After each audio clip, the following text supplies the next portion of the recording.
What is up, everybody? It is Thursday, and you know what that means. This is another episode of InfoSec Unplugged. I am your host, Santa Jackson, and we actually are doing our second annual holiday special. Thanks for joining. I know you guys could be anywhere. It's Thursday. It's Christmas Eve, and, we're here talking. So, again, thank you guys for joining. I appreciate you all here. Tonight's episode is going to be a fun one. Hopefully we don't get in too much trouble and get put on a naughty list by the time we're done. My guests, I guess you could say they're fairly new in the field of cybersecurity, but they're doing some great things. You know them as StudioSec and Makeshift, or you may have seen them on the Republic of Hackers Discord chat. But I'm glad to call them friends of mine, and they are here to kick it with me tonight. So we're just going to jump right into it. Real quick, just remember to like the video, subscribe to the channel, hit the whatever is below here. I don't know where you're watching on Twitch, YouTube, LinkedIn. Just show some support for the channel and help boost that algorithm. So now, like I said, let's bring in my friends. We have Caleb McMurtrey. McMurtrey and David Fraley. What's up? What's going on? What's going on, man? I don't know what's going on, man. It's like I got dyslexic all of a sudden. It happens. It happens to me all the time.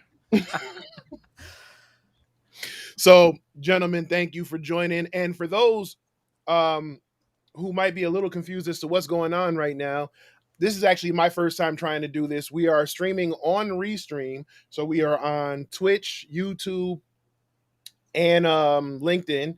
But we are also streaming from Caleb's channel on StudioSec as well. So I guess we're having a double party going on right now. So make sure you like the video here, go over there, like it there, subscribe to both channels, and just show support all over the place. So I'm gonna stop talking so I can catch myself, and I'm gonna let y'all introduce yourselves. Caleb, you go first. Hey everybody, I'm Caleb McMurtrey. I have a YouTube channel called StudioSec. Been in the industry for a little over a year. Before that, I was a college student learning cybersecurity, and I'm kind of just I made the channel to kind of document things that I'm learning and kind of help me, kind of refresh on things as I'm going along. We're learning a lot in this industry, and it can be very easy as you're going if you're not careful to kind of forget some things. So I think it's been helpful for me. And it's also helped me to meet a lot of just amazing people, including Davin and Makeshift. And it's been just an absolute pleasure getting again to meet all of you in the comments. So definitely, like, Davin said, hit that subscribe button. He's doing amazing things for the community. There's some awesome interviews going on Thursdays. And hey, like this video, why not? It's free. Absolutely. And the funny thing is, when I first came across Caleb's channel, I think you were doing a CTF stream, and I just happened to just jump on the stream and go, what's up? And I think you were stuck on something, and like your channel, like you've blown up literally overnight, dude. Like, we talk, like a couple of us talk about it, and it's like I was having a conversation with somebody the other day, and they were like, yeah, what are you doing that your channel's blowing up? And I'm like, I don't know. Clearly, I'm not doing what Caleb's doing. And then I think I texted you the other day, and I was like, dude, like you hit 11K in like less than 24 hours on your Log4j or Log4j video.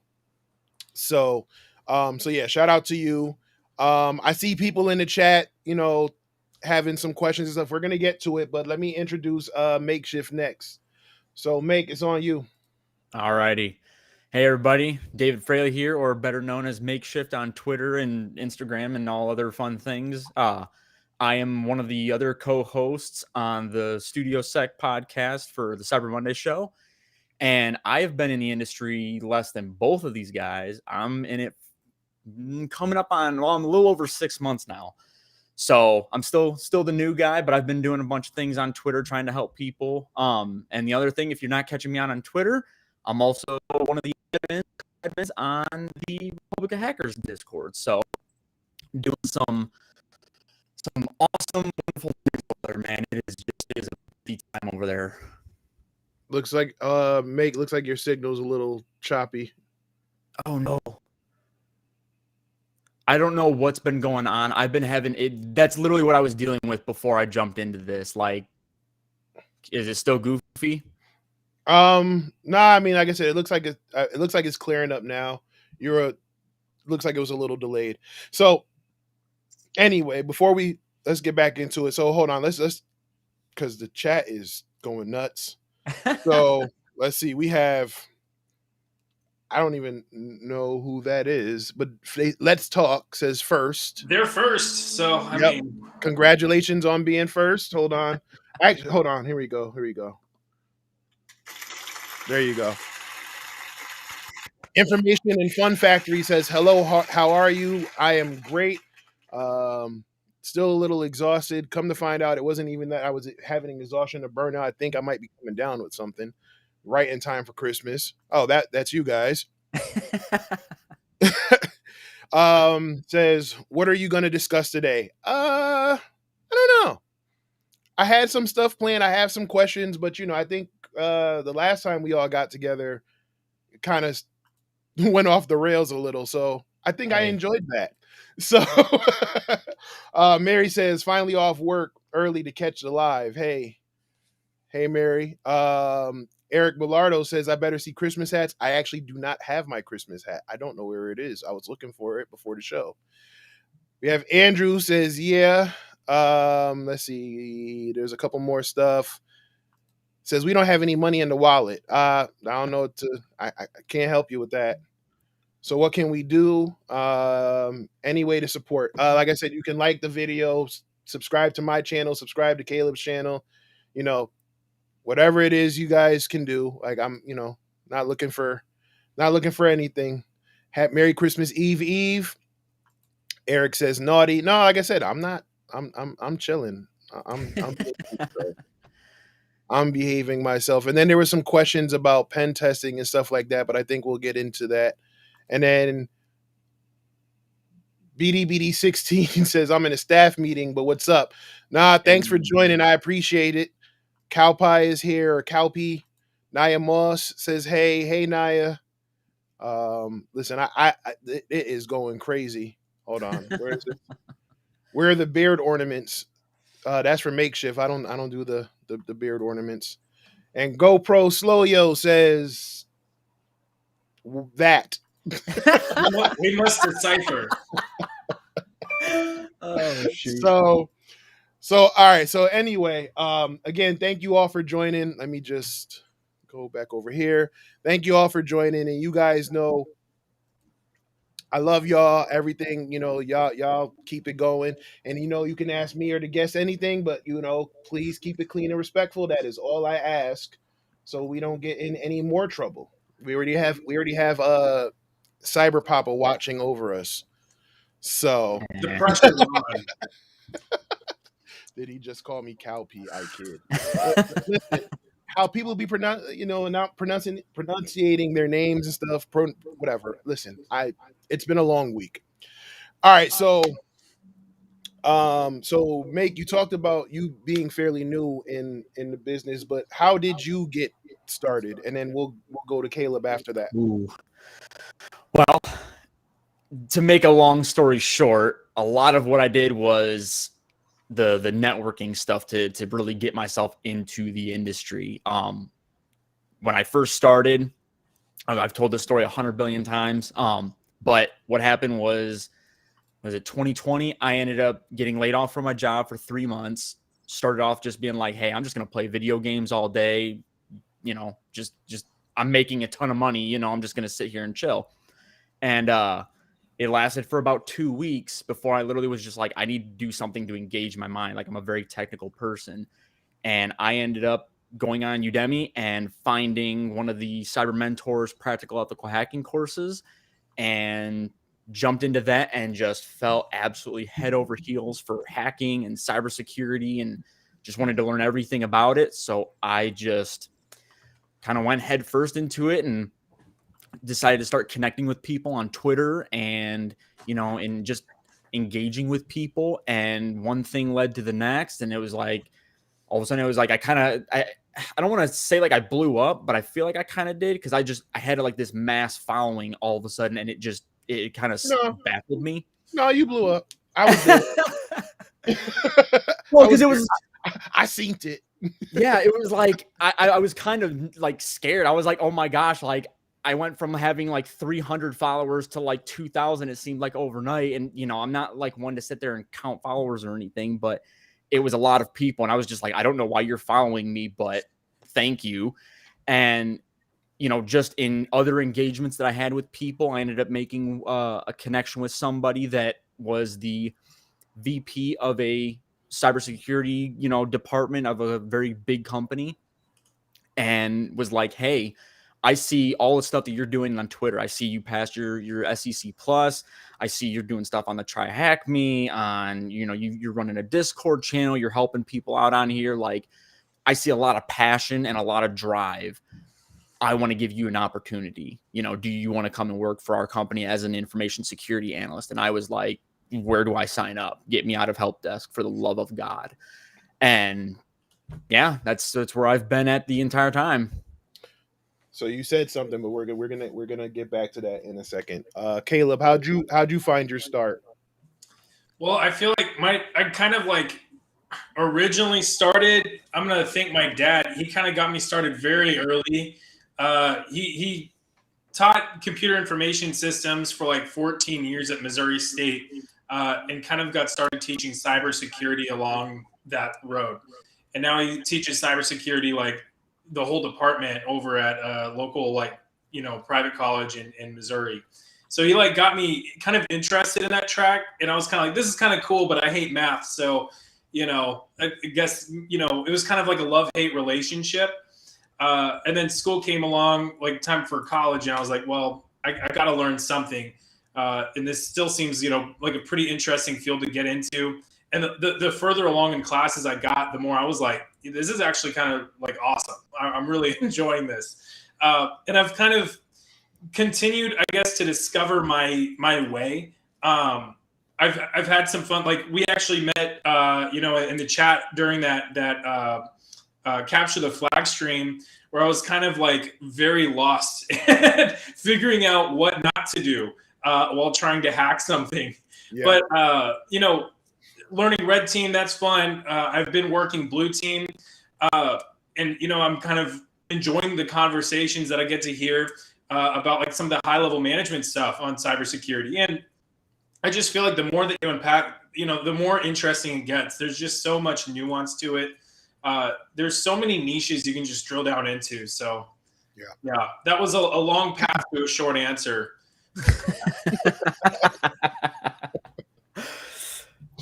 No, but it's still, a story is a story. It's the origin story. So, and it's yours.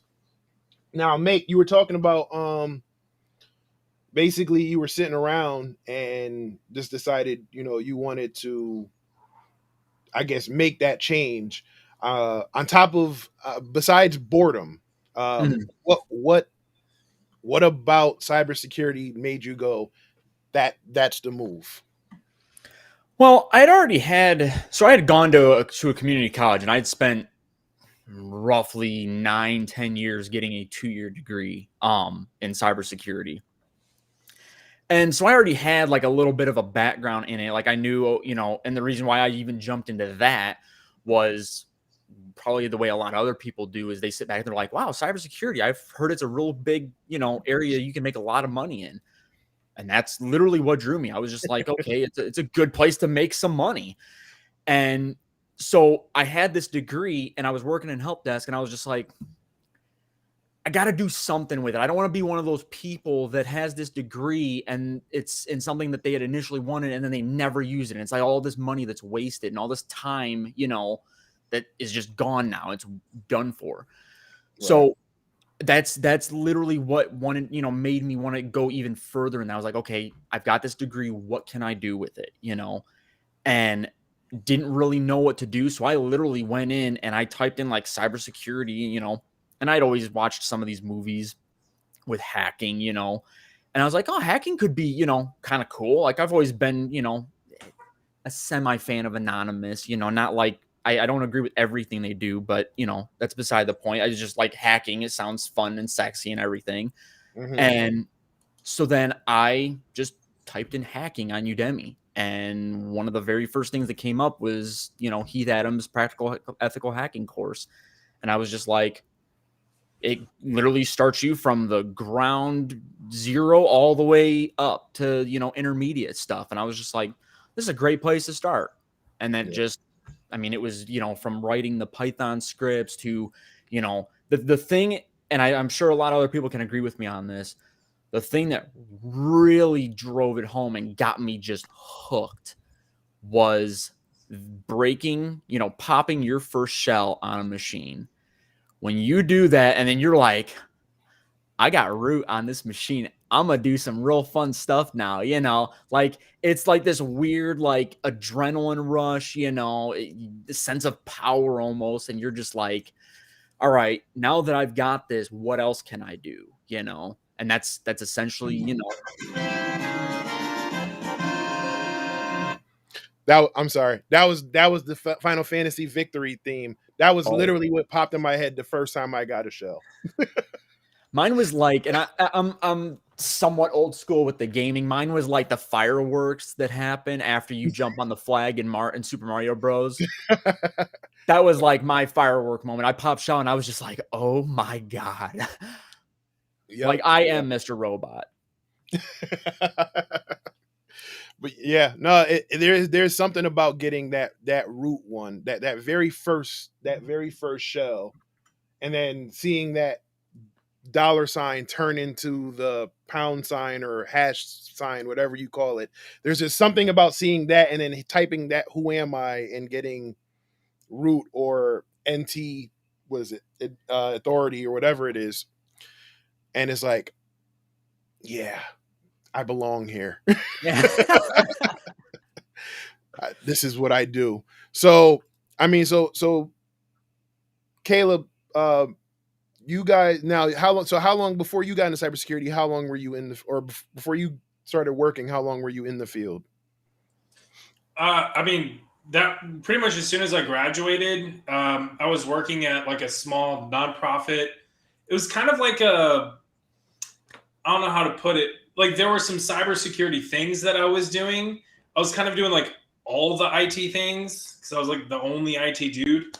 So yeah, and it was probably like a month after that I jumped over into a SOC position. So yeah. So, and this question is for both of you guys. So how are you liking the journey so far? I'll let Caleb go first. Oh, putting you on the hot seat, brother. Yeah, it's fun. It's interesting. You end up learning a lot in a very short amount of time. So I've learned you have to really pace yourself and kind of be careful with that pacing, or burnout happens rather quickly. And it's fun. It's a lot of fun. I think it's fun. Yeah, that's how I'm liking the journey so far. That's a very safe answer. All right, Make. For me, I'll agree. It's been interesting. There's a lot of stuff to take in. I mean, and even after, like I've always told people, pick a route. I started off red teaming. Now I'm blue teaming as a full-time gig. And even blue teaming, like there is just so much to understand. And there's little projects, at least, for me personally. And it's like Caleb said, it can get very overwhelming. I know I've already personally thrown myself into more projects than I care to imagine. And it's trying to find time to tackle all these different projects. And at the same time, like, we have a main like Azure environment. So I don't know anything about Azure. So I'm like trying to study that, while also trying to tackle some of these other projects. And I mean, it gets tough, but man, is it rewarding, and it's so much fun. Like for me, knowing that in my company, I can actually enact a change, like I've already pushed policies that it's like, if I were to leave, these policies are still going to be in place. Like I'm still helping this company increase, and better their security posture. And that's been one of the most rewarding things for me. Yeah. No, it's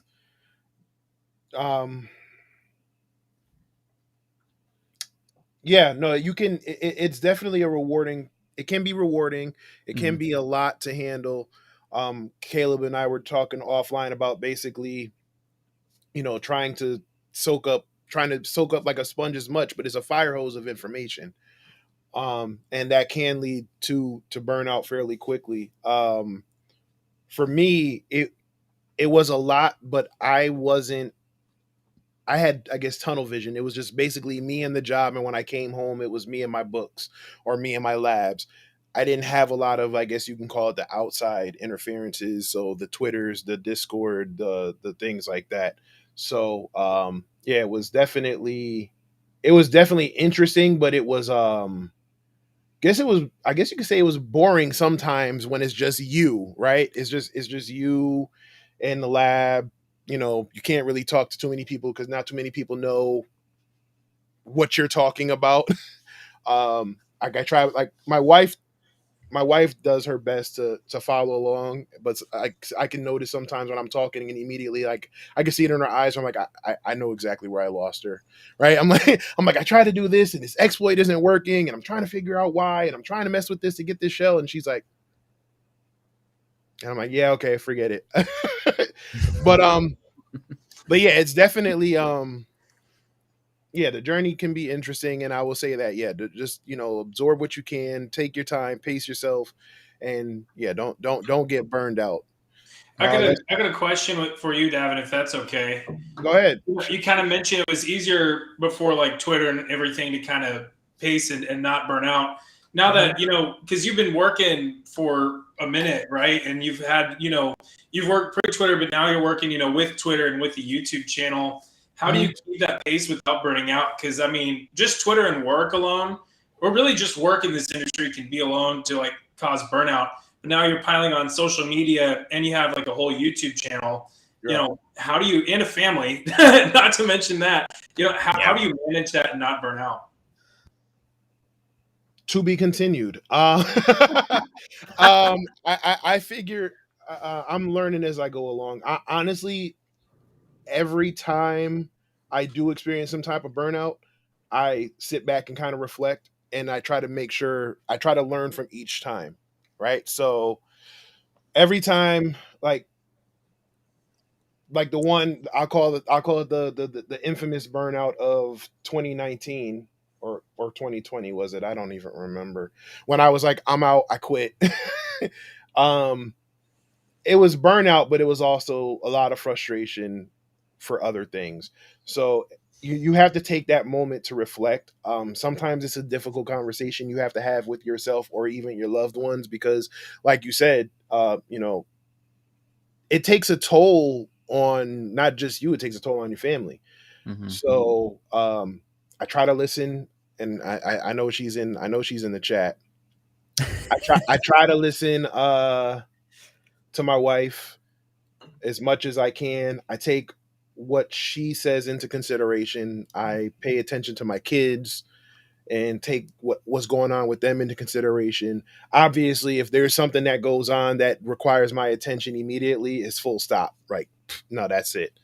I see Eric saying I pulled him back in. No, you didn't pull me back in 2019. You pulled me back in the guest host this past summer. But but but yeah, it's a work in progress.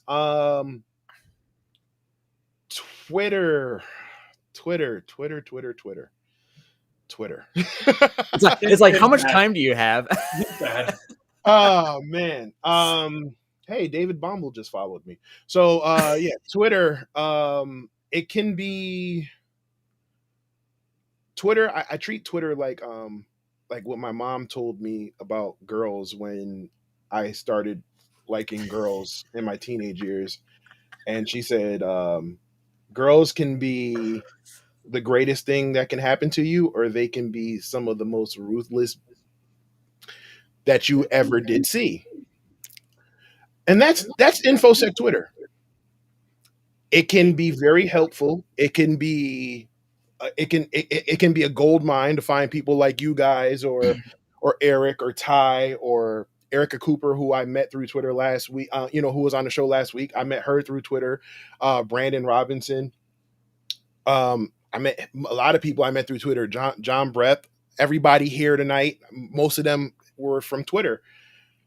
But then you can fall into the dark side of Twitter, and that can be a lot. You run into a lot of different opinions, and again, there's nothing wrong with having a different opinion. It's just how you present it.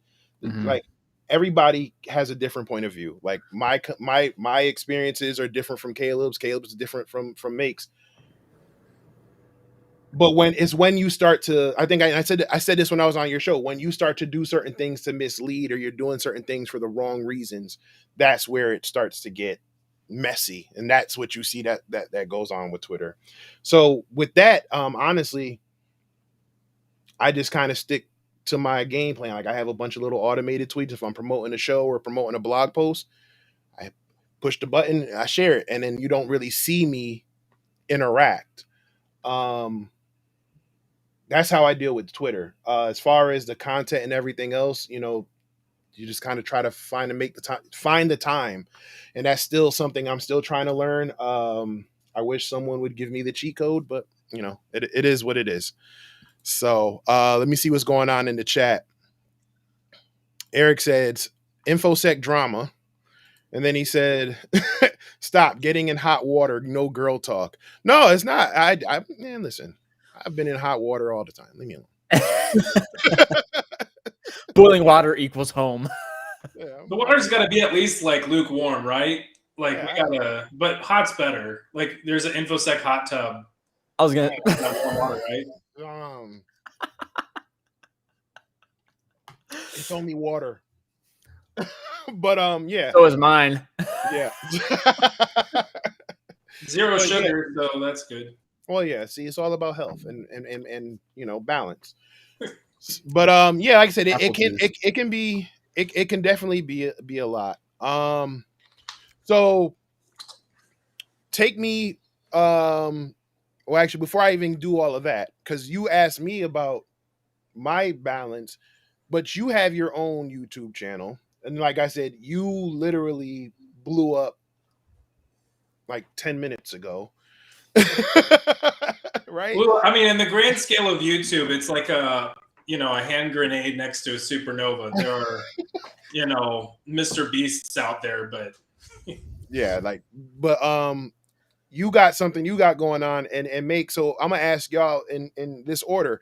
So how do you find time now keeping up with the content you got going on your channel? And then Make, you also have the Republic of Hackers on Discord. So let's do this. Tell me exactly how you came about with creating the channel, then how you balance that, and what your experience is like with that so far. And anybody, whoever goes first, I'm not picking. Okay, but Make, you have to take the next question first. We'll do a trade. Actually, you take the next two because you also got me on the last one. So, handshake. Oh no, whatever. Yeah, I mentioned before that I was kind of starting to forget things. I kind of have like the memory of a goldfish. So if I'm not like reviewing something, it's on its way out. And especially, I was like kind of starting my new job. I was at a stock at the time, so I'm like, really learning a lot very quickly.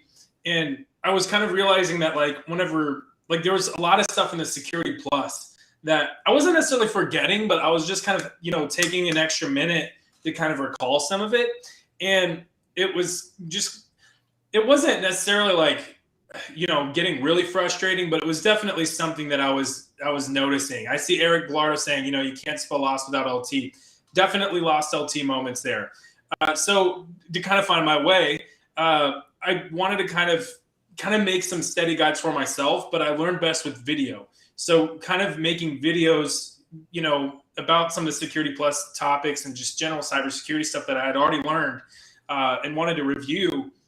I was kind of thinking, well, if I'm going to put it together, I may as well do it, on YouTube, and maybe, somebody else can benefit from it. And so I just kind of started doing it. And I did it like, I started in like August of 2020, and I just kind of went after it. Didn't tell anybody, didn't tell any friends, didn't tell any family members.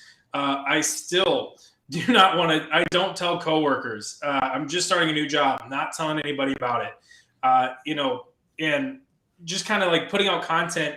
And then maybe like February, I made a Twitter account to kind of like start meeting people, because it felt really lonely after a while, making a lot of videos and not really meeting anybody.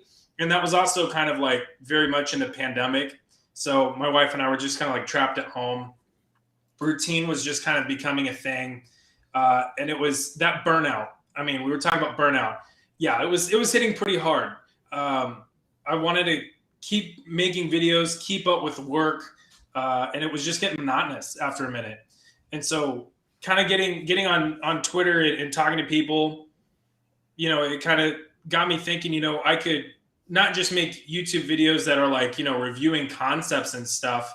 I could start like interviewing people. So I met, XSS Rat on Twitter, and I was like, this guy's awesome. And we were able to do, an interview, and it was great, getting to talk to him. He was the first person I was able to interview on the channel. That was in like March. And I kind of started playing around a little bit with like live streams and trying like, live streaming, try hack me. Wasn't pretty, it's all been a learning process. And that's kind of one of the things that I liked about having a channel was YouTube is so astronomically different. Okay, well, I don't know about astronomically, but it's very different from like cybersecurity stuff. Mm-hmm. It requires you to learn a ton, and I really enjoyed that. It was kind of like almost like a mental vacation, but it kept my brain engaged. Right. And then summertime went off for bulk, did some training, wasn't able to do too much with the channel. July, I come back, and, I decided, all right, time to get back after it. Let's really go for it. And so I've just been kind of going after it. Started doing like the Monday live stream. I was able to socially engineer Makeshift to come on as a co-host, and it's been absolutely fantastic. You were on it. It was a great time. Would love to have you back at some point. And it's just been kind of finding that routine and avoiding burnout. But yeah, that's kind of where it all started. Okay. So before we get to and speaking of burnout, Tish Harper says, question, how do you tell when you are close to a burnout, and how do you remedy that while still maintaining productivity? Tish, it's a work in progress. Again, it's, your body will, your body more, better than anyone else. Mm-hmm. And burnout can happen differently for different people. For me, I feel like I'm a step slow. I'm gonna feel like I'm a step too slow. When I start to notice that, and I'm like, okay, I'm not jumping on all cylinders. I start to pay attention. And then if the fatigue comes, is short, and then it comes with like the fatigue or even sometimes like brain fog. That's when you kind of know, and it's stuff that you know, right? So I've been pen testing for a while, so if I start to forget basic like nmap commands, or I forget to, if I forget to screenshot, or it's just different things that happen, and it's like, okay, I'm off. But then if that off feeling sticks around for more than a day or two, then I know, okay, I might need to take a step back. And to remedy it, step away from the screen. Step away from the screen and do something else. I know for me, it's hard. It's almost like an addiction now. Where like I'll be like, I'm gonna go play video games, and then I sit there and I'm like my brain is telling me, you lazy piece of crap, you could be doing something more productive, right? And I'm like, I don't even want to play. But like I'll watch anime with my kids, or I'll go hang out with my wife, or I'll pick up a book. Like I think this summer when I went off the grid, I think I read like 6 books. Just to kind of stay away from it, from getting on the computer, unless I absolutely had to. You guys have anything you want to put in? I know for me personally, because I kind of started feeling even a little bit of burnout even just recently. And I started knowing that it was kind of getting to a point where I needed to take a step back, when it was just like I didn't have any time to do anything else. Like, I love, going out and disc golfing or hanging out with friends or whatever. And it just seemed like every minute of every day there was something that I was having to do. And I was like looking at my calendar and I'm like, oh my God, like there's so much shit that I have that I'm feeling very overwhelmed. And that's kind of when I was like, okay, maybe need to take a step back from a couple things, and that's why, like, I feel really like I feel bad about it, but I have not been nearly as active as I should be on our Discord. I have not. I'm like an entire week's worth of like rooms behind on the Try Hack Me Advent for Cyber. It just I and the thing is I think my biggest issue is this exact desk is the exact one that I work at 8 hours a day, every day during the week. Yeah. So not having that separation from work and personal is where I'm really kind of running into the issue. And I have a whole other room over here that my brother used to occupy. It's empty right now. I'm waiting to get another desk so I can move all my work stuff in there. Yeah. So for the time being, it's like if I'm sitting here and I'm working on these two screens, well, then this screen has Twitter and I'm trying to maintain stuff on Twitter and Discord while I'm working. And, I'm not losing any productivity or anything. I'm still doing everything I need to be doing, but I'm still trying to maintain that stuff. And it gets to be a lot. And then it's like, then after I'm done, okay, so do I really want to sit here for another couple hours and mess around and try hack me? It's like, not really. I want to get up and I want to go and enjoy this new furniture that I just got. And I want to go watch TV and just decompress. Yeah. So that's literally what I've done. Yeah, I think I'm the same way, because half my man cave is over there, and then my office area is in the same area. And what separates like my entertainment from my work is an exercise bike, right? But and it's done by design. But I get that. At one point, I was so caught up in everything that I hated going to work, but I was working from home. So like my mood would change from the master bedroom going down to the basement. And by the time I got to the basement, I'm like, oh, motherfucking shit, right? Right. And then, and my wife says, step away from the screen and the phone because it's one and the same sometimes, from what she noticed with me. I'm sorry. No. You're like, damn, she's always right.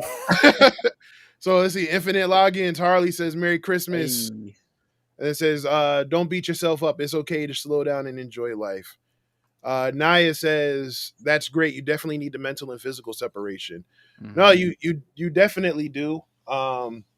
It, like I said, it can take a toll on you. I mean, you saw me. I was doing a video every single day for the Try Hack Me Advent of Cyber. And shout out to them. I mean, it even got me on day 14, which, again, thank you to everybody for supporting that video.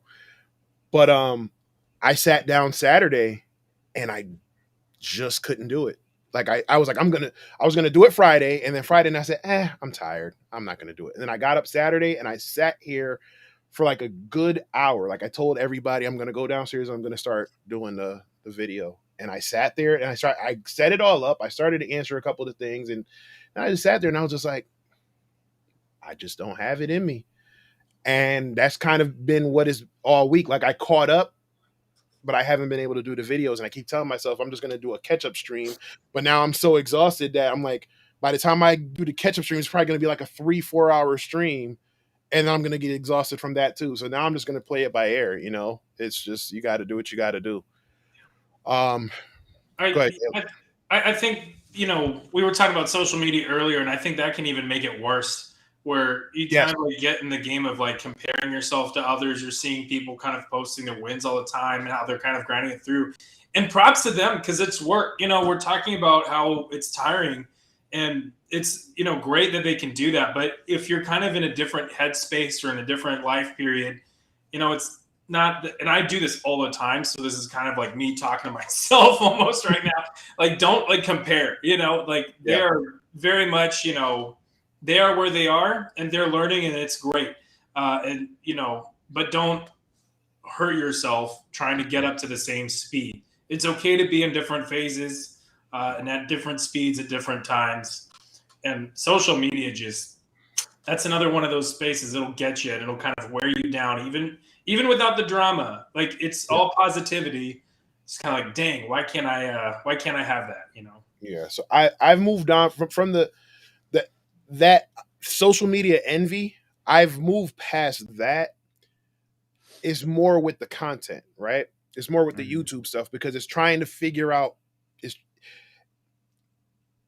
We all have that itch in the back of our heads, right? That's why we're in this field. That's why we love what we do. That's why when some people are like, I would give up, most of us are probably still like, no, we need to figure it out. That's why a bunch of us probably spent the last week and a half trying to figure out the whole Log4j thing, right? It's because it's in us, for lack of a better word.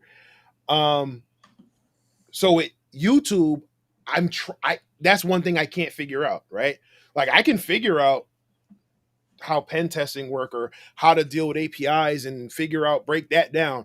I cannot figure out this damn YouTube algorithm, right? So one minute I'm like, okay, cool. I got this video here that's doing very well, and then I got this video that I thought was going to do well, and it did nothing. And then I have a video that I just kind of threw out there, and I'm like, how? Like, so I think with me, it's more of the making sure I put my content out and the content is quality, but I try to equate quality to the number of views. And that's something that I try to I'm trying to distance myself from. But like I said, it's hard when, again, we have so many people who like, rightfully so, like Caleb, like your videos were awesome. So right. So you deservedly so that your stuff does well. John Brett, his videos do well. We talked about Cyber Mentor, his videos do well. But then you have people who literally put out, and I don't want to say crap, but I know I put out better quality content than some other folk. And I'm like, how is it that you have like 18,000 views on this 3-minute video of you doing absolutely nothing, listening to some bad EDM music just to pop a shell, and you don't explain anything, right? I am right there with you. Yeah. So that's where I am with it. Honestly, and I guess I'll say it out loud now, like, I'm actually trying to figure out my exit strategy off of social media. Yeah. Because like you said, it can get too distracting, and sometimes the wrong voices are the loudest, and a part of me is like, well, we have to be there to kind of balance that out and counter it and help people. And then at the same time, it's like, you can't save them all. So that's kind of where I'm at with it. But one of the things that I want to do, and it's a perfect segue, one of the things that I want to do, and I've been trying to work with my son, he's my Discord consultant, is create a community and probably just scoop everybody who I agree with, and even some that I don't agree with, right? And bring them over to Discord where it's not as loud.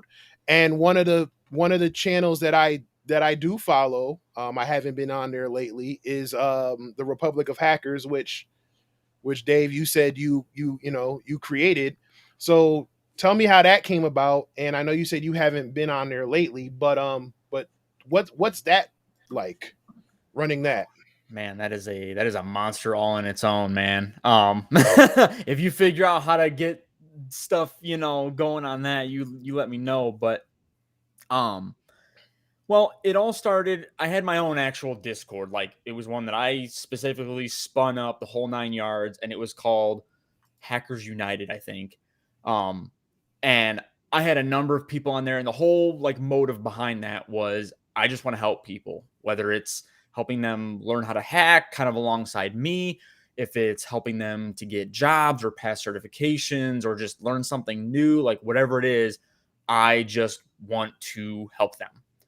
And a guy by the name of Zero UID ended up jumping into my Discord, and he was like, hey, and me and him got talking, became really good friends on there. And he was like, hey, just to let you know, I also run a hacker Discord, and it was called Hack the Planet. And I was like, oh, cool. And he sent me the link. I joined it, and real quickly, me and him started sitting back going, our two Discords are literally doing the exact same thing.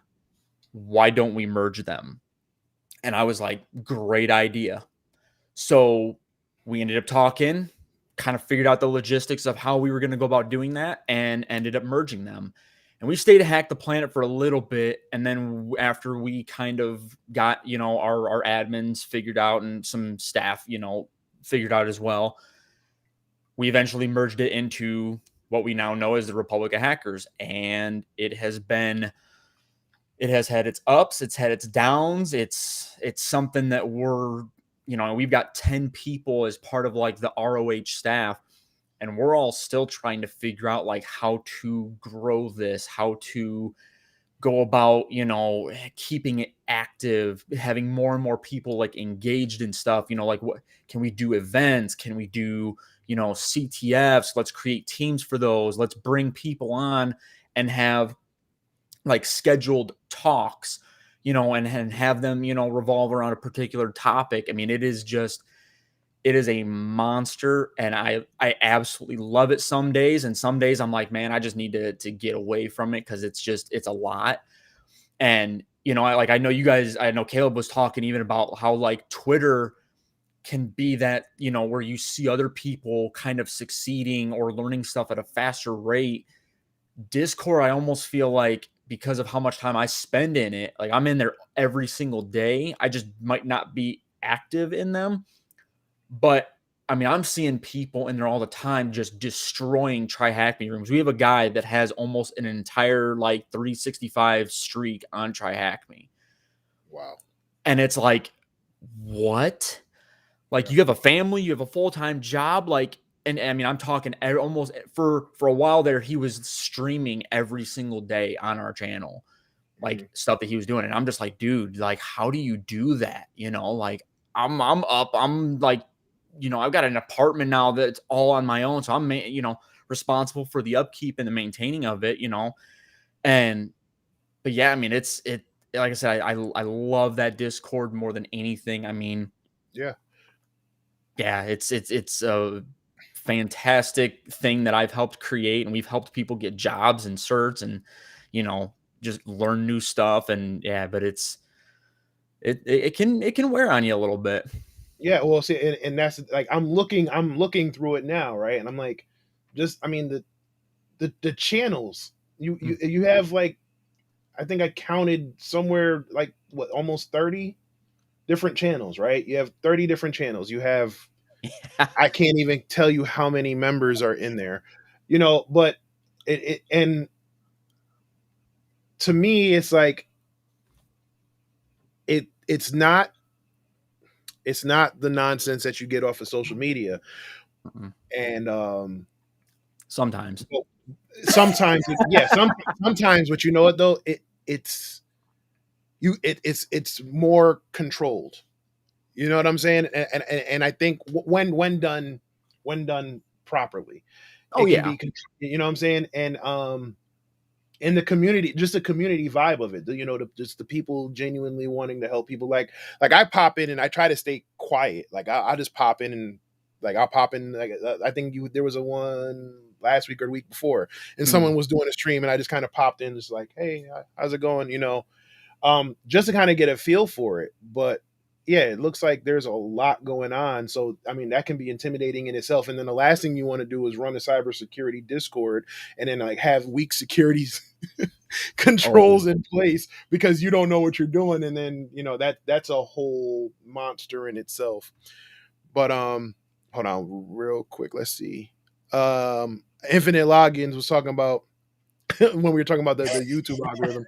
You don't figure out the algorithm figures you out. The hacker maker Philip Wiley says, "Hey." And then John Good says, "Views will come. Keep publishing quality content and contributing. You have to be willing to be consistent for multiple years to grow and build a loyal tribe. Make mistakes and learn and go forward." I appreciate the kind words, and yes, I mean that's definitely the plan. Some of that's It's just SEO again, too.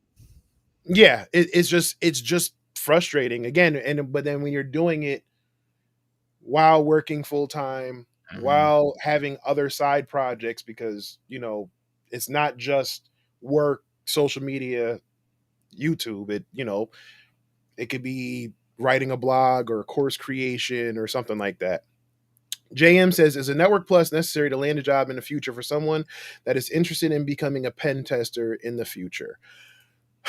So here's my thing. Is it mandatory? No.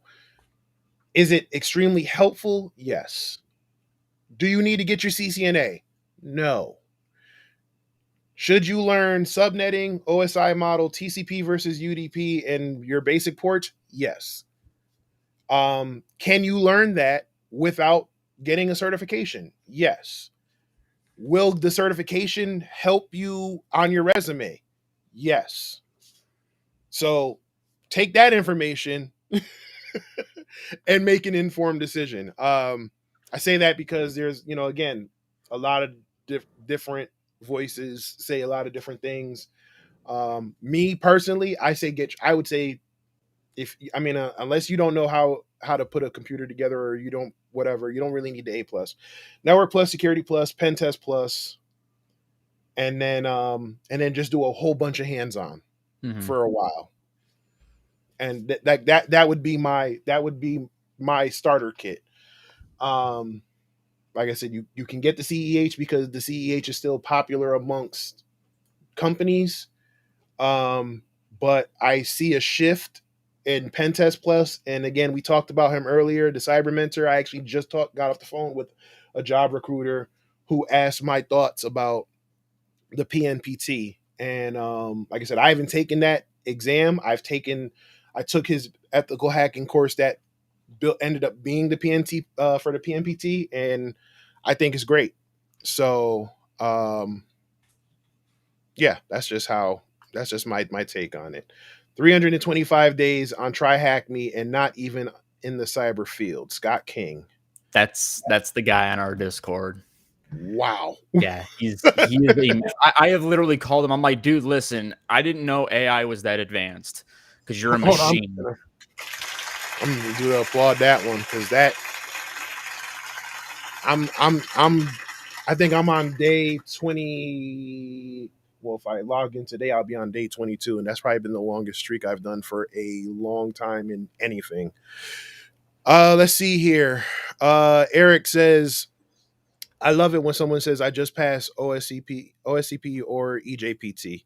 No, it is, and which is going to go into the next question. I think what we all do, whether it's the YouTube channel, the Discord, I think it all plays a hand in mentorship. Even if that wasn't what you saw yourself doing, like I didn't see myself doing mentoring until maybe about 3 years ago. And honestly, it wasn't even mentoring; it was a blog, because it was just kind of like, if you need any information, here's this blog. And like to Caleb's point, I was forgetting a lot of stuff, and I was forgetting where I got the resources from. So now I'm like, I have my own blog. So now the questions that I struggle with, I'm like, that's right. I can just go to my own website and check it out. But what are you guys' thoughts on mentorship? Go ahead. Yeah, Meg. That's right. Yeah. That's right. Caleb did put that rule in place that you got the next 2 questions. Dang, I'm getting fished still. No, to be honest with you too, I did not see myself mentoring at all. I'd always wanted to help people. I didn't think I was going to be helping people before I was even in the industry myself to try to get into the industry. But mentorship, I think, is huge. I mean, it has helped me get kind of my foot in the door and in figuring out exactly what it is that I want to do and the best, one of the best routes to go about. Obviously, there's so many different ways that you can get into the industry, but just reaching out to, having somebody just help guide you, that goes very well into a lot of the stuff that I push, which is just the networking. If you get a mentor, you just networked with somebody that's already in the industry, hopefully, they know some of the ins and outs and the best way to go in there. If you're unsure as to like what certifications for the particular field that you want to get into, they're going to let you know. But yeah, I mean, I think that mentoring is a huge thing. I think I highly encourage everybody to do it. You're not hurting yourself by getting a mentor. And I put this out there almost on every podcast that I'm in. Yeah, I've only been in here for 6 months.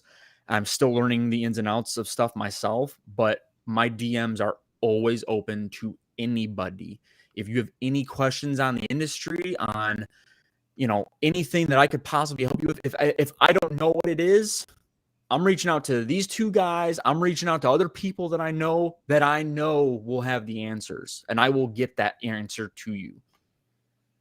Yep. Hold on one second. I saw that Eric says the only thing necessary for the triumph of evil is for good men to do nothing. Listen, stop with your wisdom quote right now. He's jumped into the chat. I mean, yeah, I agree 100%. And again, I said, I'm someone whose thoughts on mentoring changed over the course of the last few years. Like I've told the story time and time again. When I first came in, I tried to find mentors and I reached out to a bunch of people. I won't say their names publicly. I have started to reach out to them now that they seem to know who I am. I'm like, yeah, I remember I reached out to you before and you didn't, and now it's almost like getting that closure. Because I felt like it was something wrong with me when, my instructor, so I guess he was my first mentor, Keytron Evans, said to find a mentor. And I reached out to a bunch of people and nobody responded. Like I was left on red. Like no one even said no. Like I would have respected it. Someone was like, nah, I just don't have the bandwidth. I just got completely ignored. So it was just like, all right, cool. And like I said, I took it personally. I took it like, okay, so clearly y'all got an issue with me. So like I used that Michael Jordan analogy where it's just like I took it personal and I just made sure I was going to drop 40 every time they were in the vicinity.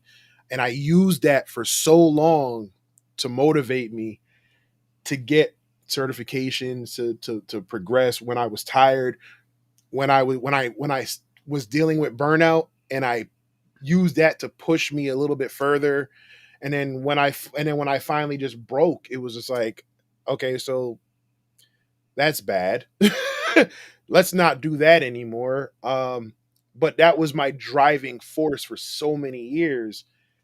And then when I needed to have that drive, I couldn't channel that anymore because I guess, it's somewhat toxic because now you're so caught up in, I'm going to make you regret not responding to me. I'm going to make you regret not, reaching out to me or whatever, that you're actually losing focus of why you're doing it in the first place.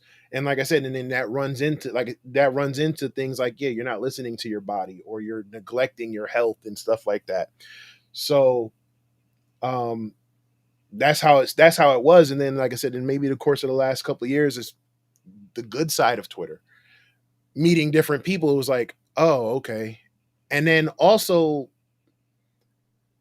being able to actually help someone, especially someone who might be in a similar situation or who actually, are in a bad situation, and you actually help bring them up, and you kind of see them grow and build themselves into something. And there's a certain level of satisfaction that that comes with that. Like I tell people all the time, for me, it's not always about the money, right?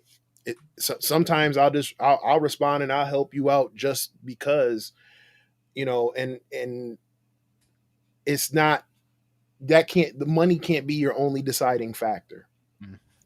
Caleb, what are your thoughts on that? Yeah, I mean, where to start? I saw Eric DM me, and he was wondering about Makeshift's empty water bottles in the background, but I'm not going to let that deflect. I'm also kind of curious what's going on there, but it's okay. We'll circle back eventually.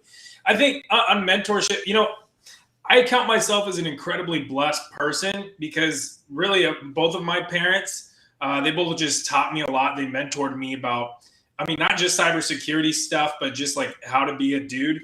But I mean, also my dad, just because he's in the industry, and I can kind of, lean on his knowledge and expertise to kind of grow and find my way. And I can see where we're talking about Twitter, and you're trying to find a mentor, and that's a forum where a lot of mentor or potential mentors can be. It's kind of like a minefield. Like there are some excellent mentors that you can find, and it can be like just a DM and it can be successful. But I've talked about on the channel, you got to be careful with who you're reaching out to, and you have to kind of prune who it is, or prune the list of potential mentors, because there are some people that it'll see, and to their credit, they're knowledgeable. They'll be able to kind of get you up to speed on certain things, but oftentimes, I mean, especially when we're talking about having a mentor, like there's a wisdom aspect to it, and you want a mentor that has some level of wisdom. And if you're just kind of like blindly like throwing out, DMs to people, you're probably going to end up, getting in touch with some people that may not have wisdom or, a sufficient amount, right?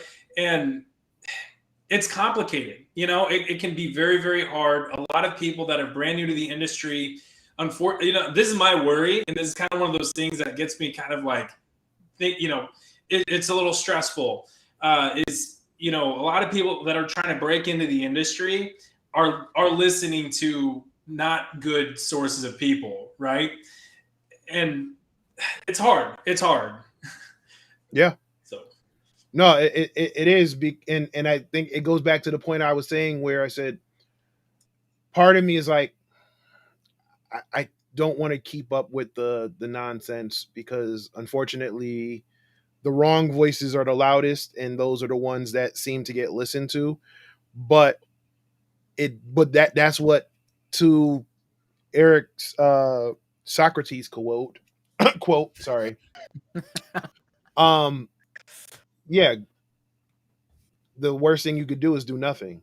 And for me, when I see bad information get put out, and sometimes I sit back and I watch, right? Like a lot of the things that I do with some people, a lot of the wrong ones, I don't say anything. I don't, unless they do something that's like really inflammatory or really disrespectful. I try not to call too many people out, right? Some people can be misinformed. Some people could be having a bad day. So I kind of give passes, right? Because you don't jump into, it's like you said, you don't jump into every single debate or every single argument.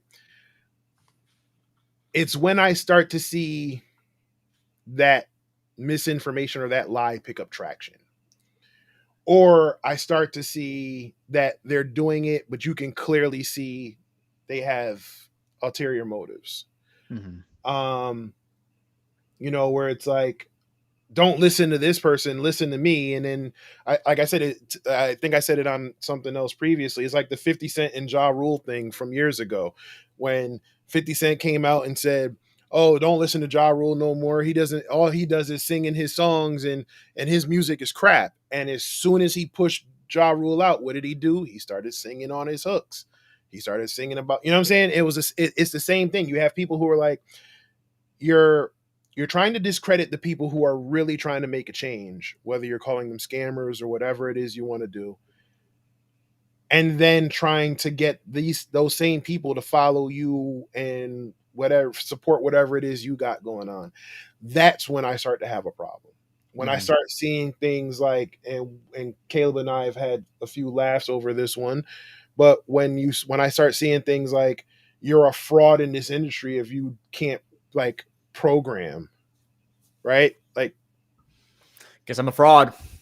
There's a lot of us that are going to be, I guess, frauds in that definition. So it's like, I mean, okay, yeah. You know all right. Yeah, like you're a fraud if you can't program, or you need your CCNA, you know, and if you tell anybody to get CompTIA, somehow you're being paid by CompTIA, or like I said, I literally saw one where the person had no experience but was giving out all this advice, and someone who had over 30 years of experience was like, no, that's not how it goes. And they're like, well, who are you and what makes you so knowledgeable?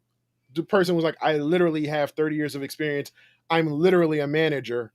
And they were like, well, that's the old way, that you're gatekeeping because people want to do it differently. So it's just, I want to add to that real quick, because I've kind of found myself not intentionally, but I found myself kind of in that same position where it's like, I don't have a whole lot of experience and I'm still trying to help people. But what I feel like separates me from the person that you were just talking about is, I want people to call me out if I'm unintentionally giving information, that is bad, like I publicly or over a DM, it does not matter to me. I'm not going to sit there and start, bashing you or whatever on Twitter. If you come to me and you go, hey, just letting you know, this information that you have just presented to this person, not entirely right, or if it's completely false, great. I mean, vet me. Perfect example on this. And I think it was the podcast that me and Caleb did a little while back. And I had said something about, HR, is the one that's gatekeeping or whatever. Eric Bellardo called me out right on the podcast, was like, it is not HR. And I said, you know what? I'm going to stand corrected. Yeah. Get a hold of me afterwards and we will have a conversation. But stop right there. But that's the difference. Mm-hmm. Yeah. That's the difference. You're willing to listen. You're willing to listen. You're willing to take that criticism. I'm willing to learn. You're right. I mean, none of us are infallible. So, Cyberpop is saying it right there in the chat. I mean, humility is essential. That is really. I mean, how can you possibly learn without some degree of humility? Because if you don't have any humility, then you go in with the assumption that you know everything. So then, what's the point? And I mean, John Good also said, nobody gets to the top without the help of other people. Yep. He also talks about, mentors, and, sometimes you'll find the wrong one. It's okay to shut them down. He goes, it's absolutely possible to turn off mentors if you aren't genuine with your approach. Don't expect the world, but mentors have been in your shoes and can be extremely valuable if you really connect. And it's the truth, right? Like I can't tell you how many people that have reached out to me and I'm like, all right, cool. And then once you kind of get to talking to them, you're like, nah, I can't help you, because for one, you're coming to me because you want advice based on my experience. I'm trying to give you something based off my experience, and you're going to tell me how I'm wrong because someone else told you something that aligned with not your beliefs, but aligned with what you want, your ambitions, right? So if I'm telling you, man, you got to put in some work and it's going to take some time, but someone else is telling you you can do this in 6 months, and now you're telling me my advice is somehow tainted because that's not what you heard from someone else, but I clearly have whatever, then yeah, I can't help you at that point. No. Yeah. Right. And then he's this was like a common phrase while I was growing up. He's like, you got to be teachable, because I get very stubborn and then I wouldn't be teachable. And so he'd have to kind of like rein me back a little bit and be like, yo, you got to be teachable. And smack you around a little bit. Hold on. Tish says, y'all will never give up on that joke, huh? No, it's not that I won't give up on it. It's that the joke is still going on. Yeah, the joke won't give up on itself. The joke won't die. Every time I think we've moved on and I try to figure out what the next batch of foolishness is, in comes someone else who's still having that debate. I mean, I think it was just last week, and it happened again. So it's not that I can't. It's not that I won't let it go. But if you're gonna keep saying the dumb stuff, then I'm gonna keep knocking it down. Ty. Forrest Gump says, "Stupid is as stupid does," right? Yes. Yes. Blind Ty leading the says blind. many mentors sit on their high horses and look down on those I'm assuming you're saying seeking help. It's not. That's where I thought. That's what I thought, Ty.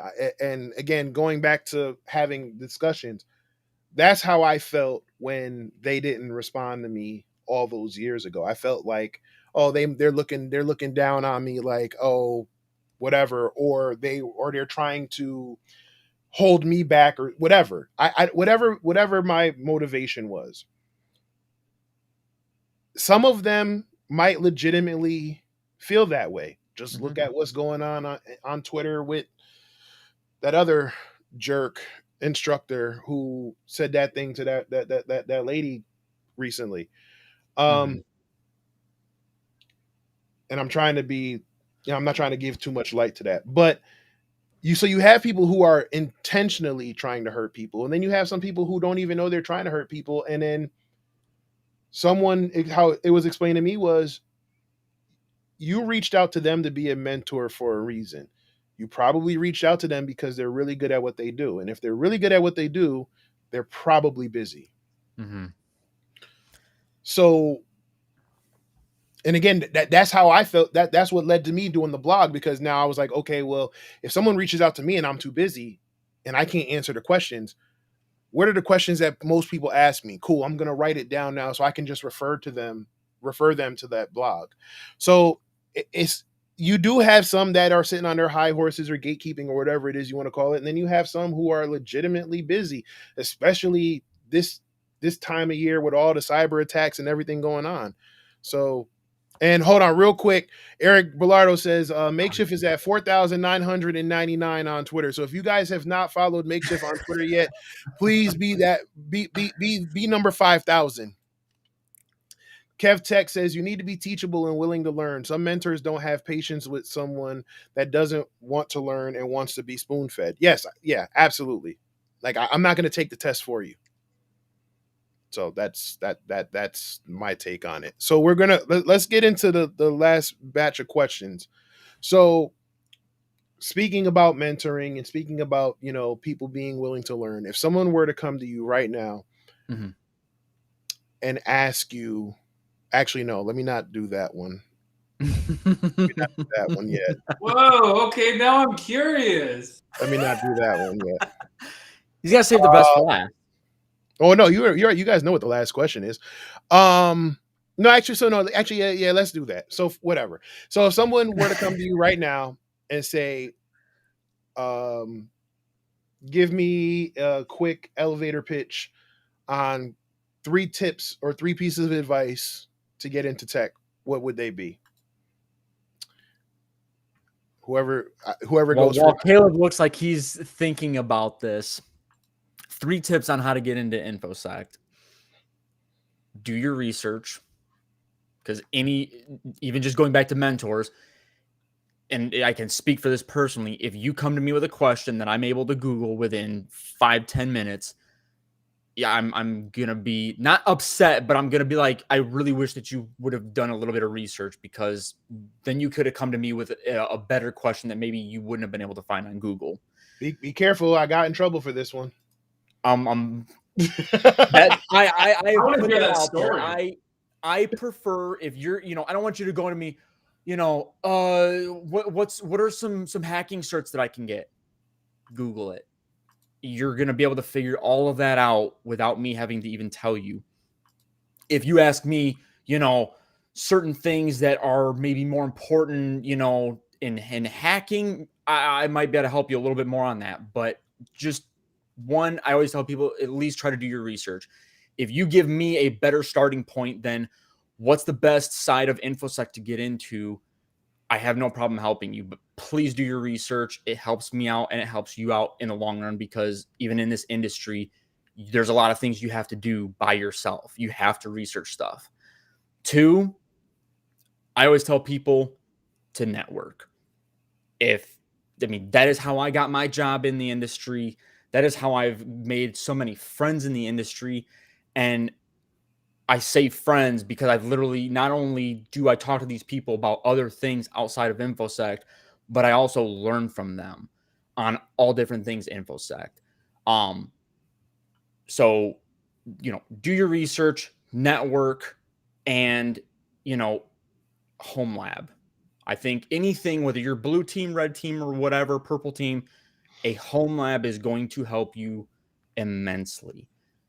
You're going to learn, if you've got a couple VMs or whatever that are vulnerable and you've got your Kali machine booted up, attack them, run an Nmap scan on them, figure out what ports are, vulnerable, then do the research on those ports. Okay, what's, SSH is vulnerable or whatever, then start attacking it, do the research on that. If it's blue team, okay, have a Windows machine and figure out what things do I have to, implement to make that machine even harder to hack. How do I harden this machine? Having a server set up, maybe having your own AD environment set up. Mm-hmm. That is one of the best things that has not only helped me, has helped a number of other people. And I know if you ask many other people in the industry, they always tell you home lab. I just gave that advice last night. But Yep. Caleb, you said you want to hear what's you were saying, talk to me about the story about getting it when I said I got in trouble for saying that Google statement. Yeah, I'm interested. I am too. No, so I would know. I mean, just a quick rundown. I know I was told that I was gatekeeping because I told them that you shouldn't ask a question that could be found on the first page of Google. Like I said one of the lessons that I learned in my whole love-hate relationship with mentoring was that you want to make sure the time that you get is spent on something that is valuable. So make sure you do all the research of everything that you need so that you're not wasting your time or the mentor's time on something that could be found on the first page of Google. Yes. And the debate was, well, you're not a real mentor if you're not basically like what Kev Tech was saying, spoon feeding. It was like no, we're not here to spoon feed anybody. We're not here No. to tell you everything that you want to hear. The difference is I'm gonna tell you what you need to hear, not what you want to hear. And one of the things that you need to hear is that if you're going to get into cybersecurity, learn how to Google and learn how to Google from now, because Google will be your friend. And as far as asking for help, don't let it be a question that's on the first page of Google, because now the next time you go to ask that mentor for help, they might be a little apprehensive and say, do I have to? You can probably find it on Google. So I was told I was being a gatekeeper, which was very interesting. So it's very funny that you say that. And I at first I was warned. I was warned by somebody who I value as a friend in the industry, and they said, don't necessarily come off like that because you might start kind of leaning towards being gatekeeping. And I said, no, I have learned from people that are mentors, and I've learned myself that if you're going to ask somebody to be your mentor, one of the very, very important things that you have to understand and respect is their time. If you want to reach out to somebody, and I did this, I'm going to put it out there right now. I asked Philip Wiley when I was very, very early in this to be my mentor. And I had talked to people and I said, I would appreciate if you could be my mentor, but when you have time. Because if I'm not respecting your time, then you're not going to respect mine by helping me, And if you're asking me a really dumb question, that is, like you said, on the first page of Google, that's not respecting my time. That's something that you could have easily have found out, and that maybe would have led to a question that I would have been way more willing to answer than this other one. It's coming to me or coming to any other mentor asking deeper questions, like I'm, studying X, Y, and Z, and I'm struggling, what are some other resources or whatever, or just having a more thought out question that's specific that you might be able to find on Google, but you're going to have to go 15 pages into it before you find the actual answer, Okay. So real quick, ladies and gentlemen, everybody watching, Makeshift is now at 5,000 followers. Congratulations. I did follow that guy, just for the record, because 5,000 is a huge benchmark. So I will be doing something very special on Twitter after all of this. My wife says my Twitter is filled with desserts and cybersecurity and technology. I'm not in the cyber field, but I follow you guys under my business name to support. And yes, so if you see One Stream Cakes and Treats following you, that's my wife. And if you're in the Georgia area and you need a cake or a custom treat, go hit her up. Yay, quick plug. Tish says, not really. Google sends you down a whole rabbit hole, and sometimes it's better to have a 5-minute conversation for clarity. This is true, but this is why you need to have some of the answers already, because now you can literally go to that mentor and say, I researched this, but I got confused. So could you clarify that for me, rather than not knowing anything at all? And also, don't sleep on those YouTube and Google wormholes. They can be very helpful unless you start veering off into something else. And then we're going to get into one question, and then Caleb, we're going to go to your elevator pitch. 99 Rico says, I'm in college at DePaul University, majoring in cybersecurity. How important is it to get certs with my bachelor's? Very, very important. They complement one another. I didn't do the college route. And I feel like maybe my path would have probably been a little bit smoother had I gone the college route.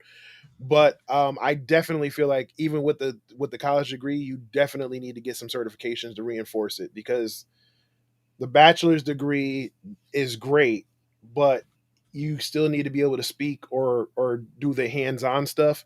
And a lot of the certifications, depending on what path of cybersecurity you're going into, will require you to have some hands-on experience. So I would say get the hands-on experience and pick up a couple certs on the way. If you guys have anything else you want to add. Yeah, I want to second your comment. I mean, I went to school for cybersecurity, and I mean, I've talked to Make about this. I wouldn't have passed the Security Plus if I just walked right in. Like, it took, some extra work on my own just to make that happen. So certs are really, really helpful. There's some good degree programs out there. So I'm not going to like make a blanket statement, say that all degrees are like not enough, or that, whatever. I just, for me personally, for my experience, I don't think that I would have gotten, into the industry working full time if I didn't get the Security Plus and get a certification kind of to back it up, as Davin mentioned. Absolutely. And since we have you here, go ahead, Caleb. Now's your elevator pitch for tips and advice to get into cyber. I thought really hard. This is the most thinking I've had to do in ages. And then I forget. The pressure ends it, right? No, be humble, be hungry, and be happy. Be hungry for the information. They talked about do the research, be hungry for all the things that you're going to learn, and be hungry for the challenge, because this is a challenging industry. So be ready to eat. This is going to be great. Be humble, because I have to remind myself all the time, we don't know everything. We're constantly trying to learn. Sometimes things change. Sometimes it's, more nuanced than maybe you read on Google. And it does kind of require talking it through somebody else. Hey, I saw this answer and it doesn't make a lot of sense. Can you walk it through with me? And then be happy. Ultimately, it is a lot of fun. Hopefully you're here because you enjoy it and you're not just, making yourself miserable being here. And you get to meet a lot of cool people. You get to do a lot of really cool work. You get to make a really big impact. And that's awesome. So, there's a lot to be happy about. Yeah. And then on Twitch, 8-Bit Oni says a good leader is a good follower. I agree 100%. And then they also said, do your homework first. If you're truly stuck, then ask questions. So that's two good pieces of advice too. Yeah, do the research, and then when you're stuck, that would definitely help as well. Yeah, and like I said, yeah, enjoy the ride, because enjoy the ride, and then I'm going to get to that other question, but also make sure that you're certain in why you're doing it, because again, it's going to get frustrating, it's going to get bumpy, you're going to get upset. So just stay on track and remember your why, which I'm going to get to these two gentlemen's whys shortly. But what are your goals, since we're like, I'm not even going to say for the rest of 2021, since we're pretty much done. What are your goals for 2022? Oh man. I think for mine, I have a certification in mind that I want to get. There's probably two now, just because I'm trying to get the Azure. I hope I am saying that right now. Otherwise, somebody's papa is gonna start yelling at me. I want to get the fundamental certification for that at least, and then maybe work into the security engineering portion of that. The other one that I've been thinking about doing for a very long time now, and I haven't pulled the trigger on it yet, is the PNPT. It's obviously I'm blue team. I want that red team cert though. It's something that I've really wanted to get for a while now. Because I still love hacking. I think it's a blast. I mean, for me, it's like a video game, especially the stuff on Try Hack Me. And it's just something that I really want to get. So out of those, I guess outside of those three certs, I just want to continue helping people. I mean, kind of going back to what you were saying before, I get more enjoyment, I think, out of seeing somebody that I've helped get a job or pass a cert or whatever than they do actually getting it. Like, I feel like I am so excited for them. I almost feel like sometimes I'm more excited than they are, and they just landed the gig or passed the cert. Like I'm the one sharing their stuff on Twitter and announcing their stuff after they did, obviously, on Discord, and like celebrating that win, because it's like I feel like hyping somebody up like that just makes it all the more special to them, and it kind of helps drive them to go after maybe another one, or and another thing that I'm always saying is, I don't consider myself to be succeeding if I'm not bringing other people with me. Talk about it. So if I'm not helping other people pass their certs, like I've had help with my certs, then I'm not doing my job in this industry, So those are my goals. Real quick, I don't know if that was a super chat. If it was, thank you for the super chat. But Let's Talk says you are going to love it, and talking about the PNPT. Yeah, I mean, like I said, I've already got one of the courses bought. I think what I'm gonna do is I'm just gonna drop the full like 400, I think it is, for it, and get all of the classes, that are updated and everything. Because I only have the PEH on Udemy, and I know Right. I think he still does update that a little bit, but I want to get it straight through the academy. So, but yeah, I'm excited for it. Okay, Caleb, what about you? What goals you got for 2022? I love it. I'm like kind of still formulating the plan. Excuse me. I'm a little late to the party, I feel like, with trying to come up with that 2022 plan. I feel like professionally I have like the plan, and that's just gonna stay over here, right? For like I'm kind of, now that I think I have like the 2022 plan for like my career and stuff, like sort of tentatively drafted, I guess. Like I'm kind of like circling back to what I'm wanting to do with like mentoring in the channel and stuff like that. I definitely want to get into like teaching some more technical content. I feel like I learned a lot last year that I haven't been able to get around to actually teaching on the channel, and it would talking about remembering some of the stuff that I learned. It would really help me to circle back. As far as like certifications go, this is kind of like that friction area with like the professional side where I'm like, there's so many things to do, and I'm like a golden retriever. I don't know where to go. I'm so excited, right? It's awesome. And do I want to go for the PNPT, or the OSCP? And now I've been like lately kind of like fixating on the CISP because the management side is just that thing that I don't know what it is. It just gets me excited. Like talking policy and talking like big picture.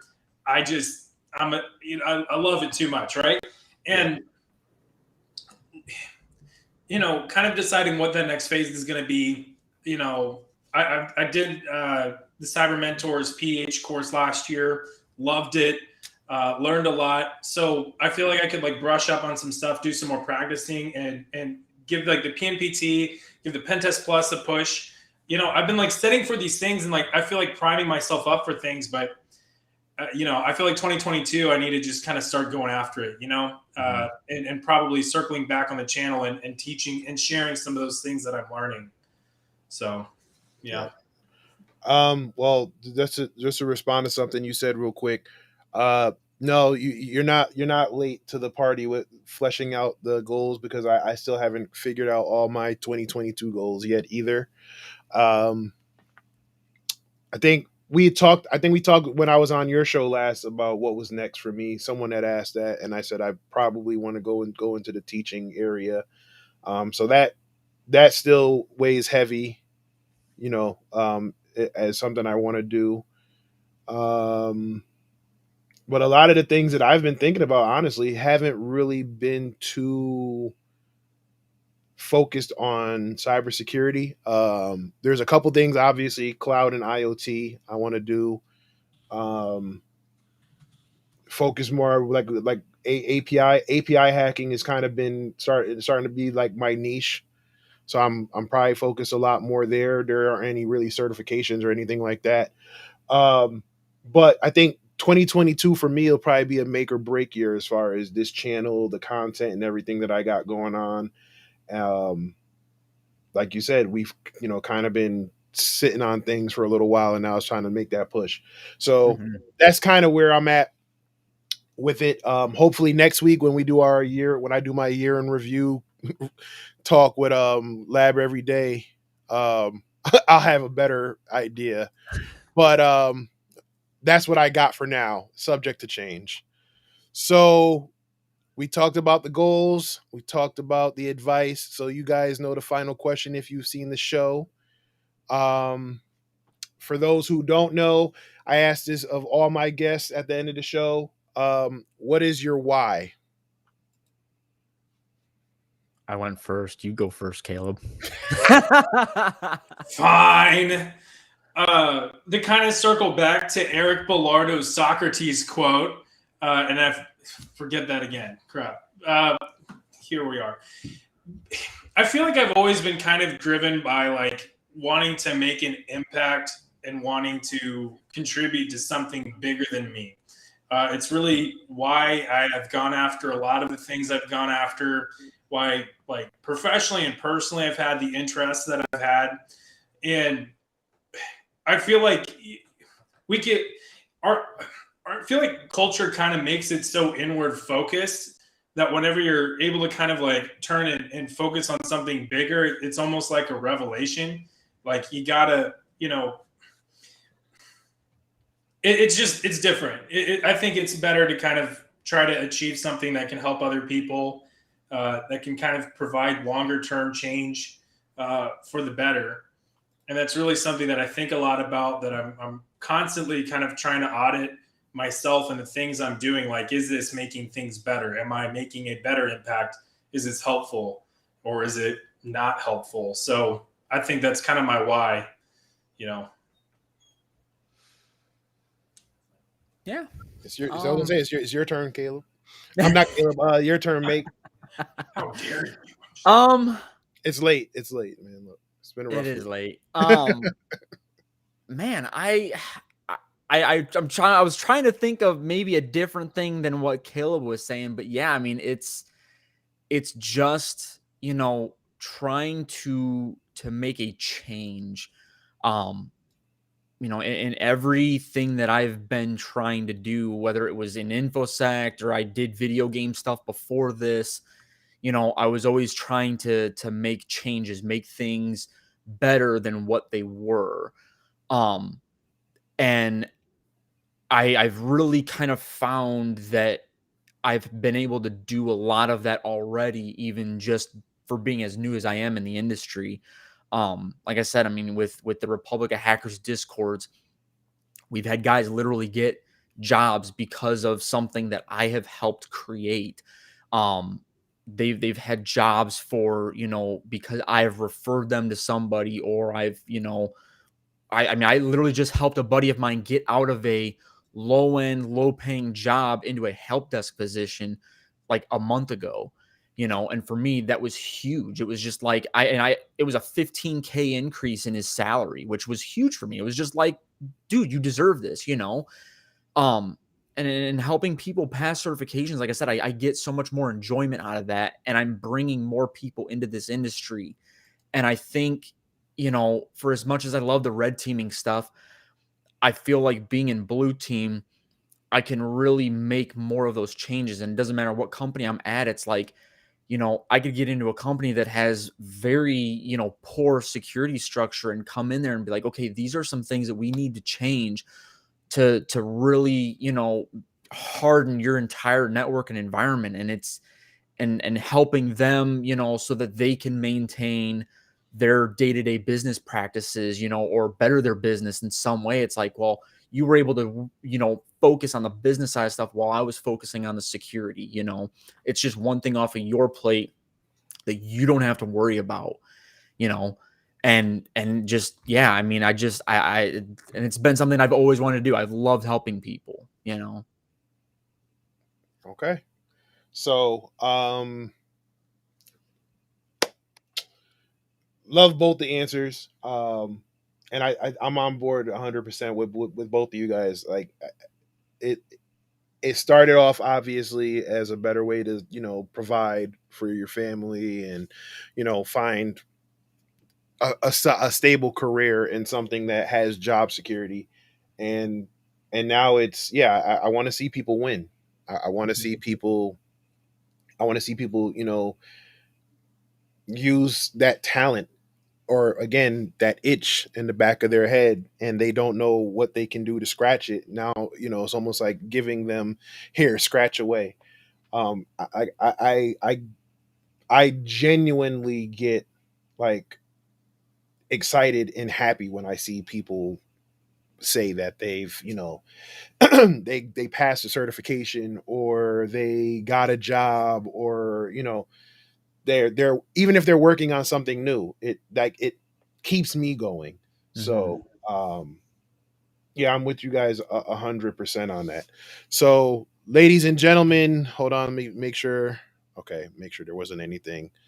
Hold on real quick. Actually, 8-bit Ani says another thing to point out is try not to spread yourself thin. The more you learn, the more you realize you don't know. Try to stay focused and have fun learning. No, you got to enjoy the process. Yeah. Enjoy the process, trust the process, always bet on yourself, but do the work.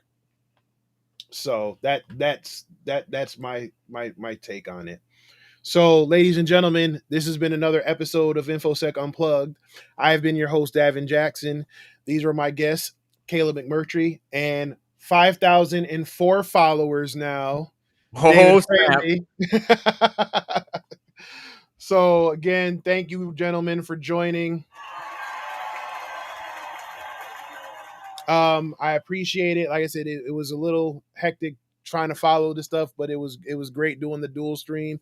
So you guys, please like this channel. Go over to Studio Sec's channel, like that channel, like both of the videos, comment, subscribe, click the bell for notifications, and I will see you guys next week. Unfortunately, I don't have a Santa hat. Can't find it, but make sure you guys enjoy the holidays, take some time off, enjoy your loved ones, get away from the computer for a minute, and just, enjoy each other. Tomorrow's not promised, and it's been a hell of a year. So take this time. Hopefully everybody's on the nice list. I think we still made the nice list. We didn't shake too many trees this time around, but I will take you up on your offer to come back on the show. As a matter of fact, I think I'm back on the show in a couple weeks. Yep, you're on the what was that? What's the first Monday? Is that January 3rd or 4th? Yeah. It's the third. Okay, yeah. Yep, got a big New Year's bash coming up, so that's exciting. Going to be a lot of excellent folks, including very much yourself, sir. Very excited about it. But Yeah. thank you for having us on. This has been an absolute blast. No, anytime. And so make sure you guys, like I said, subscribe to the channel, subscribe to their channel, tune in for the New Year's blast, tune into their Cybersecurity Mondays. Make sure you guys tune in next week because I'm doing the year end. So we're ending 2021 with Mr. Motivation himself, Dewan Lightfoot, aka Lab Every Day. So we're gonna talk more about goals and putting yourself out there and getting into this thing that we know and love called cybersecurity and tech. But until then, I've been your host. You guys take it easy. Let me just make sure real quick. Okay, nope, there's nothing else in the chat. Ladies and gentlemen, I will see you guys next week. Y'all take care.